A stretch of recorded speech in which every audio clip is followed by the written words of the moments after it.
Welcome back to my channel. Last video में हमने बात किया था डिफरेंट टाइप ऑफ मिल्क्स के बारे में, ठीक है। जैसे कि tone milk, double tone milk, dehydrated milk, reconstituted milk, सबके बारे में बात किया था मैंने, ठीक है। तो इस वीडियो में हम लोग बात करेंगे मिल्क प्रोडक्ट्स के बारे में, ठीक है। लेकिन उससे पहले दो टाइप के मिल्क जो रह गए थे वो भी मैं आज आप लोगों को बता देती हूँ, ठीक है।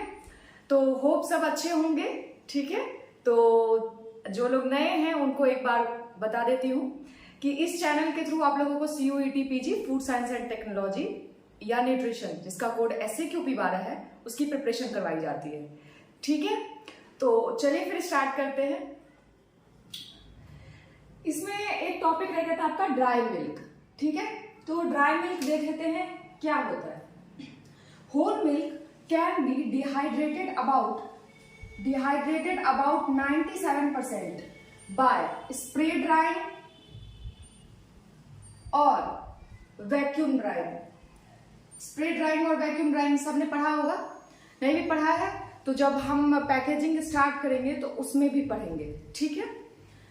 तो इसमें क्या करते हैं, 97% डिहाइड्रेशन कर देते हैं, पूरा वाटर का रिमूवल हो जाता है होल मिल्क से, ठीक है। और इसको पाउडर के फॉर्म में कन्वर्ट कर दिया जाता है, तो हमारा क्या बन जाता है, ड्राई मिल्क। जो मार्केट में हम लोग काफी तरह के ड्राई मिल्क पाउडर देखते हैं, यूज करते हैं। अमूल का आता है और भी डिफरेंट टाइप के आते हैं, आई थिंक एवरीडे इन सब का आता है, ठीक है। तो यही हो गया हमारा, ठीक है, स्प्रे ड्राइड मिल्क।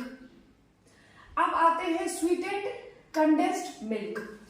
ये क्या होता है, partial removal of water and addition of cane sugar, ठीक है।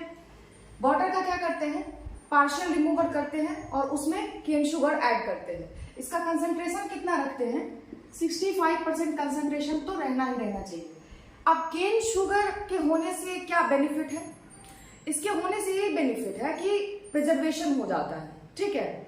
माइक्रो ऑर्गेनिजम्स को शुगर एज अ प्रिजर्वेटिव हम लोग यूज करते हैं, नेचुरल प्रिजर्वेटिव है, तो ये माइक्रो ऑर्गेनिजम्स के ग्रोथ को कंट्रोल करता है, ठीक है। किसमें, स्वीटेंड कंडेंस्ड मिल्क में। तो इसीलिए हम लोग ये केन शुगर जो यूज करते हैं ये एक्ट्स एज नेचुरल प्रिजर्वेटिव, ठीक है, ठीक है। तो यहां से देखते हैं, partial removal of water and addition of cane sugar in water for final product. कितना कंसेंट्रेशन बताया मैंने, 65% कंसेंट्रेशन तो होना ही होना चाहिए केन शुगर का। अब आते हैं इसमें मिल्क फैट कितना होना चाहिए, तो मिल्क फैट होना चाहिए not less than 9%। Total milk solid not less than 31%।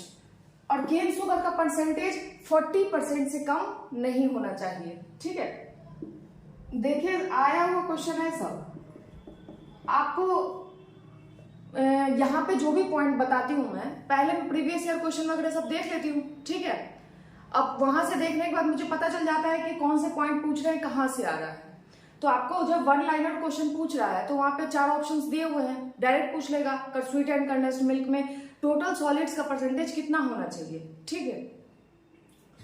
अब आते हैं हम लोग, स्टार्ट करूंगी अब मैं different type of milk products के बारे में, ठीक है। ये तो था हमारा यहाँ तक डिफरेंट टाइप्स ऑफ मिल्क।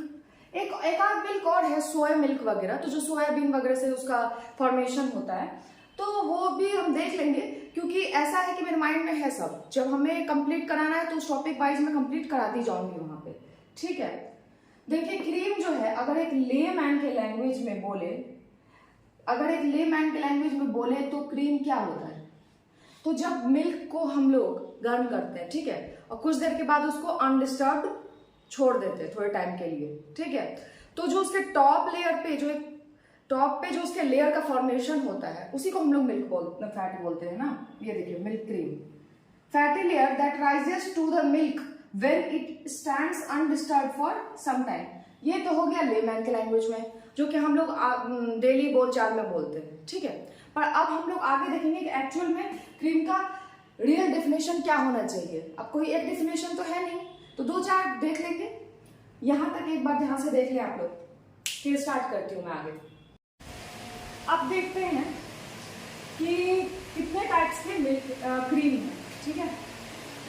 उससे पहले एक पॉइंट देखिए, that portion of milk which is rich in fat, उसको हम लोग क्या बोल देते हैं, क्रीम बोल देते हैं। फैट ग्लोब्यूल्स जो है सारे एक जगह आके गैदर हो जाते हैं, ठीक है, एक लार्ज प्रोपोर्शन में, उसी को हम लोग क्या बोल देते हैं, क्रीम बोल देते हैं, ठीक है।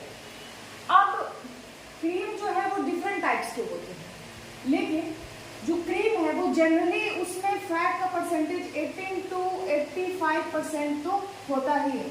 लेकिन अगर पूछे कि क्रीम में फैट का परसेंट कितना होना चाहिए, तो not less than 25%।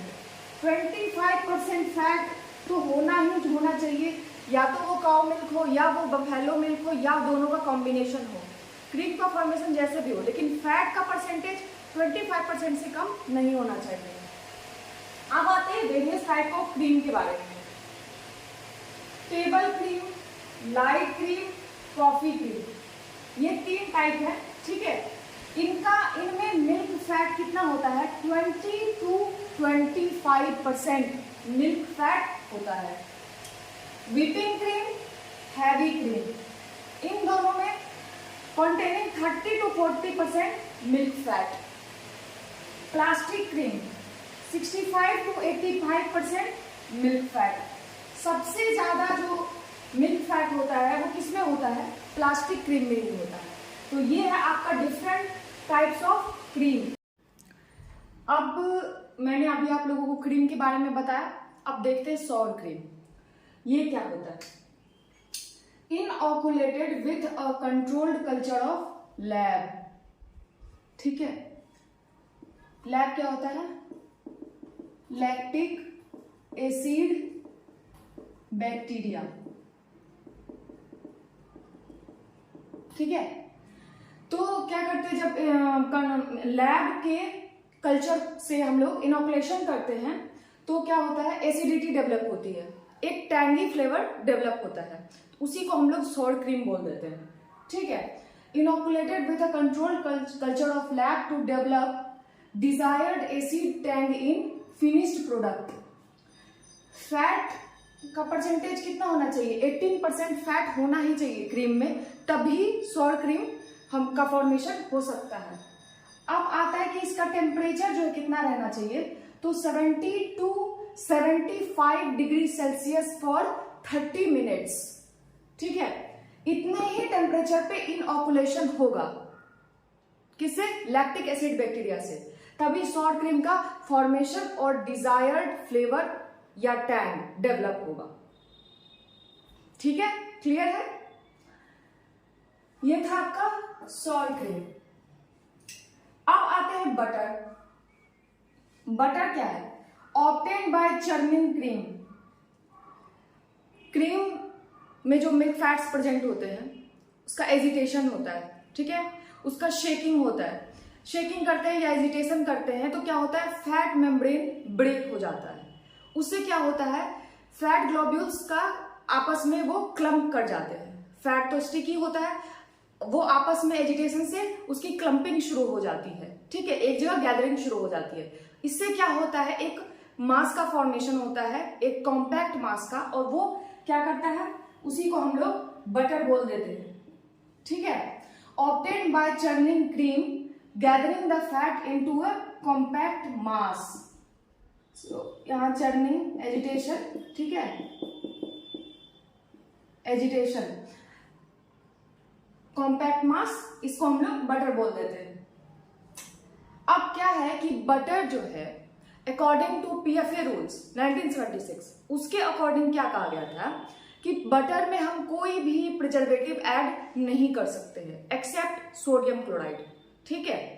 Accept NaCl के अलावा, सोडियम क्लोराइड के अलावा हम कुछ भी ऐड नहीं कर सकते हैं, किसके फॉर्म में, एज अ प्रिजर्वेटिव के फॉर्म में, ठीक है। We can use only sodium chloride. Colouring matter भी आप कोई यूज नहीं कर सकते हैं, सिर्फ एनाटो और कैरोटीन। एनाटो आपको पता ही है, वो बटर को कैरेक्टरिस्टिक कलर देता है, ठीक है, येलो कलर, इसीलिए हम लोग एनाटो यूज करते हैं या कैरोटीन भी यूज करते हैं। अब आते हैं कि फ्लेवरिंग एजेंट। सबको पता है कि डाई एसिटाइल जो है वो हम लोग यूज करते हैं बटर के फ्लेवर को इनहेंस करने के लिए, ठीक है। बस यही हम ऐड कर सकते हैं।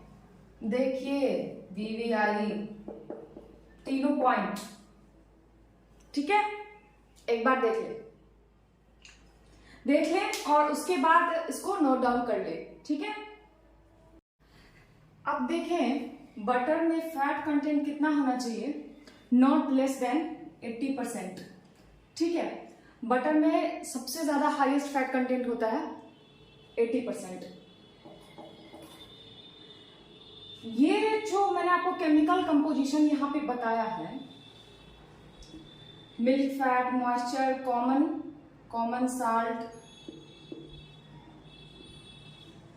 कॉमन साल्ट और कर्ड, ये देख रहे हैं ना आप लोग, ये देखिए, ये मैंने आप लोगों को बताया अभी।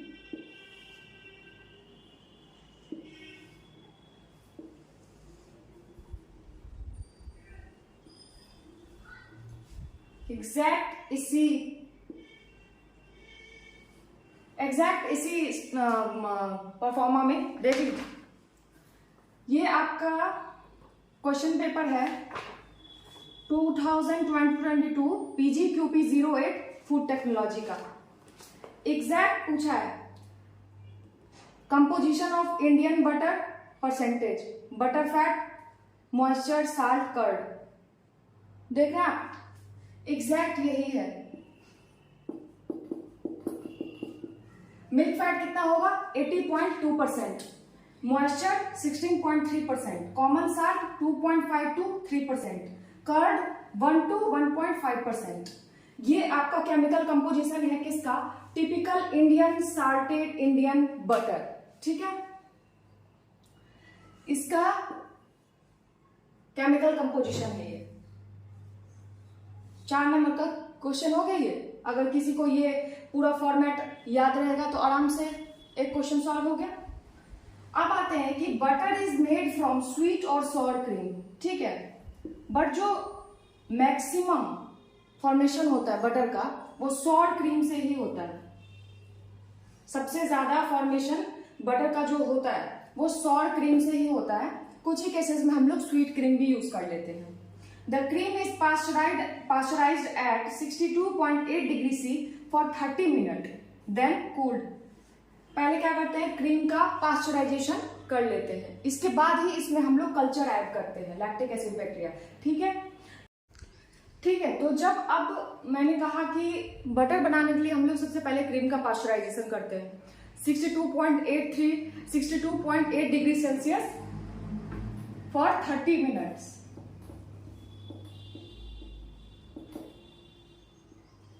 ये मैंने बताया अभी।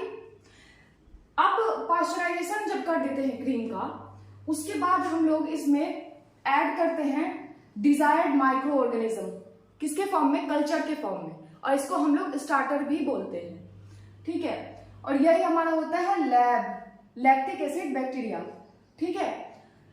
अब आते हैं हम लोग कि fermentation of lactose results in lactic acid formation which in turn cuddles the milk. जब लैक्टोज का फर्मेंटेशन होता है, लैक्टिक एसिड का फॉर्मेशन हो जाता है, तो क्या होता है, मिल्क की कर्डलिंग स्टार्ट हो जाती है। यही प्रोसेस किसका भी है, कर्ड फॉर्मेशन का। तो अब इसमें क्या होता है कि जैसे मिल्क की कर्डलिंग शुरू हो जाती है, इसमें कुछ फ्लेवर का फॉर्मेशन भी होने लगता है, कुछ वोलेटाइल फैटी एसिड्स का प्रोडक्शन भी होने लगता है मिल्क में, ठीक है। और ये जैसे कि such as di acetyl takes place, ठीक है। डाई एसिटाइल क्या है, मटर को एक कैरेक्टरिस्टिक फ्लेवर देता है। ये भी आपका क्वेश्चन आता है कि बटर का जो डिस्टिंक्ट फ्लेवर है वो किसकी वजह से होता है, डाई एसिटाइल की वजह से। तो एक बार इस पॉइंट को फिर देख लेते हैं। Fermentation of lactose results in lactic acid formation which in turn curdles the milk and formation of flavour volatile acids such as diacetyl takes place। ये देखिए हम लोग फ्लो चार्ट के फॉर्म में देख रहे हैं तो इजी है। अब इतना लिख दो तो क्या होता है कि उसमें ठीक से समझ नहीं आता है। तो फ्लो चार्ट के फॉर्म में जब समझते हैं ना तो हमें चीजें इजीली समझ में आती है। इसके बाद क्या होता है, क्रीम को हम लोग रैपनिंग के लिए छोड़ देते हैं 21.1 degree Celsius for several hours. Cream is then allowed to ripen at 21.1 degree C for several hours. इस दौरान फर्मेंटेशन भी अपना चलता रहता है। ये था आपका पूरा बटर का फॉर्मेशन कि बटर कैसे बनता है, क्रीम से हम लोग बटर कैसे बनाते हैं। ठीक है, बटर ऑयल क्या होता है आपका, जब बटर से हम लोग कंप्लीट रिमूवल ऑफ वाटर और SNF होता है बटर का, ठीक है, तो उसके बाद बटर ऑयल का फॉर्मेशन होता है। इसीलिए बटर ऑयल जो है 99% बटर फैट होता है। ठीक है, ये भी आपका पूछेगा। अब यहां तक देखें, आप लोग नोट कर ले। ठीक है, तो अब आते हैं हम लोग चीज पे कि चीज होता क्या है। A product obtained by draining after coagulation of milk and may contains coagulating agent. ठीक है, जब मिल्क का कोगुलेशन हो जाता है उसके बाद क्या करते हैं, उसका ड्रेनिंग करते हैं। ड्रेनिंग करने से जो प्रोडक्ट हमें मिलता है वो होता है चीज and may contain coagulating agent. अब ये कुछ कोगुलेटिंग एजेंट्स भी कंटेन करता है। ठीक है, अब मिल्क का कोगुलेशन करना है तो कोगुलेटिंग एजेंट तो यूज करना होगा। अब ये कोगुलेटिंग एजेंट कौन कौन से होते हैं ये हम देख लेते हैं। ये होता है आपका sodium chloride, NaCl, calcium chloride.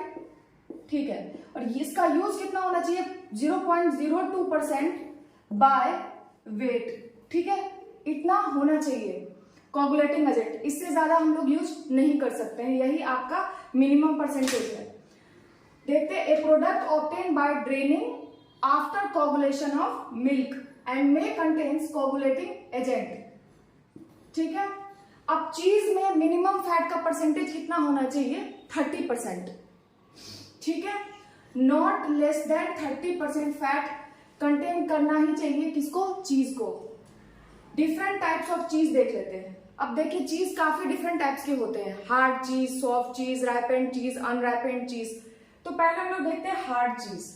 Hard चीज क्या होता है, फर्म एंड डेंस, इसीलिए हम लोग इसको हार्ड बोलते हैं। मोर कैल्शियम एंड लेस लैक्टोज। ठीक है, way is removed during processing. Hard चीज के प्रोसेसिंग के दौरान वे प्रोटीन का कंटेंट इससे रिमूव कर दिया जाता है। ठीक है, इसका एग्जांपल है चेडार आपका। ठीक है, चेडार। अब ये चेडार जो है, ये चेडार आपका, इसका फैट होना चाहिए 48% ऑन ड्राई बेसिस। ठीक है, अब यहां देखते हैं हार्ड चीज का मॉइस्चर कंटेंट कितना होता है। हार्ड चीज में मॉइस्चर कम होता है, 39% होता है। सॉफ्ट चीज में मॉइस्चर ज्यादा होता है, 80% मॉइस्चर होता है हमारा सॉफ्ट चीज में। ठीक है, यहां देख ले 80%। सॉफ्ट चीज सॉफ्ट और लाइट वेटेड होता है। इसका एग्जांपल है कॉटेज। कॉटेज है, म्यूचल है, रोमाडर है, ये सब आपका सॉफ्ट चीज है। Made from skim milk. ये कॉटेज चीज किससे बना होता है, स्किम मिल्क से। फैट कितना होता है, 4% होता है। ठीक है, अब यहां तक हमने देख लिया है। अब इसमें देखते हैं फैट परसेंटेज कितना होता है। तो सॉफ्ट चीज में फैट का परसेंटेज 20% होता है। ठीक है, यहां तक आप लोग देख लें। आज के क्लास में इतना ही, मिलते हैं फिर नेक्स्ट क्लास में। उसमें मैं आप लोगों को आइसक्रीम का फ्लो चार्ट बताऊंगी, और आइसक्रीम से तो क्वेश्चंस आते ही रहते हैं, वो देख लेंगे हम लोग। और एक दो क्वेश्चंस और अगर जो रह गया है मिल्क से रिलेटेड, वो हमारा लास्ट क्लास होगा। जो अगला क्लास होगा वो हमारा मिल्क का लास्ट क्लास होगा। ठीक है, तो यहाँ तक अगर किसी को कोई डाउट हो तो प्लीज कमेंट सेक्शन में आकर के आप लोग मुझसे पूछ सकते हैं। और इसके बाद मिल्क के बाद हम लोग कौन सा नया टॉपिक स्टार्ट करें, वो अगर आप लोग रिकमेंड करें तो ठीक है, अदरवाइज मैं वेटेज के हिसाब से चल रही हूँ। इस बार मिल्क से काफी क्वेश्चंस आए थे, इसीलिए मैंने सबसे पहले मिल्क को ही कवर करवा दिया है। इसके अलावा यहाँ पे टॉपिक ऐसा नहीं कि खत्म हो गया, हम लोग कुछ एमसीक्यूज का वो सीरीज चलाएंगे। मैं कुछ एमसीक्यूज आप लोगों को इंपॉर्टेंट एमसीक्यूज बताऊंगी जो कि एग्जाम में अक्सर आते रहते हैं। ठीक है, तो आज के लिए इतना ही, मिलते हैं फिर नेक्स्ट वीडियो में।